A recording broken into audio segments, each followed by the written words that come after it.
Bonjour à tous, c'est Maxime et aujourd'hui je vais vous parler d'un complément que je vois de plus en plus fréquemment sur tous les compléments alimentaires. Je vous parle de la whey, de l'isolate, du gainer, des BCAA et même des pré-workouts. Ce complément, c'est la glutamine ou L-glutamine. Vraiment, on la voit partout, que ce soit dans les magasins de protéines, les réseaux sociaux, et on entend de tout. Il est là le problème, c'est qu'on ne sait pas vraiment pourquoi on la prend. Est-ce qu'on la prend pour aider à la performance? Est-ce qu'on la prend pour la digestion? Est-ce qu'on le prend pour la récupération? Voilà. J'aime me baser sur des études, j'aime les faits scientifiques, j'ai regardé tout ça et je vous réponds. Pour commencer, la L-glutamine, c'est un acide aminé.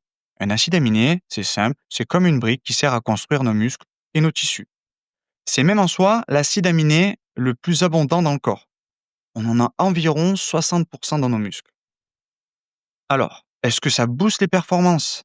Eh bien, il y a des chercheurs qui ont regroupé les résultats de plusieurs dizaines d'études, et en soi, aucun effet clair sur la force, l'endurance ou la prise de muscle chez des sportifs en bonne santé.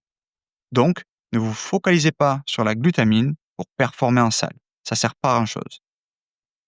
Là où c'est le plus intéressant, c'est vraiment une méta-analyse qui est très récente en plus de ça, elle date de 2019, et ça a montré que la glutamine peut réduire la perméabilité intestinale.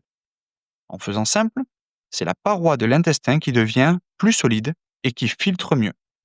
Cette étude de 2019, c'était des patients avec un syndrome du côlon irritable après une infection.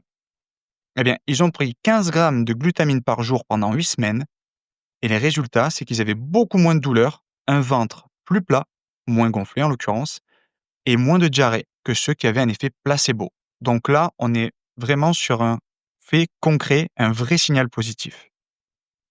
Chez les patients qui suivent une chimiothérapie ou une radiothérapie, la glutamine a montré un effet pour réduire les mucites. Donc les mucites, pour ceux qui ne savent pas ce que c'est, ce sont des grosses inflammations dans la bouche qui font très mal et qui empêchent de manger. Et donc, avec de la glutamine, plusieurs études montrent que la douleur et la durée des mucites sont réduites de quelques jours. Alors c'est pas miraculeux, mais ça aide. Mais alors attention, là on arrive sur un fait, on va sur un truc encore plus grave. En soins intensifs, les résultats sont plus contrastés.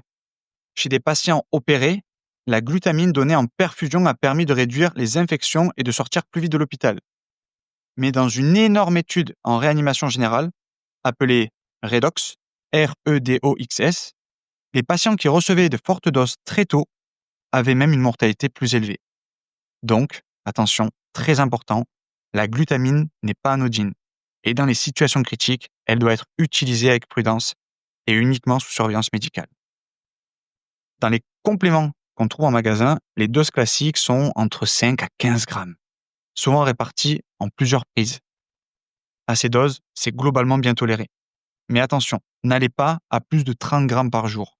Comme dans certaines études médicales, ça peut donner des ballonnements, des nausées, voire des problèmes si on a les reins ou le foie fragile. Alors, qu'est-ce qu'on en conclut? Pour la performance sportive, vous oubliez.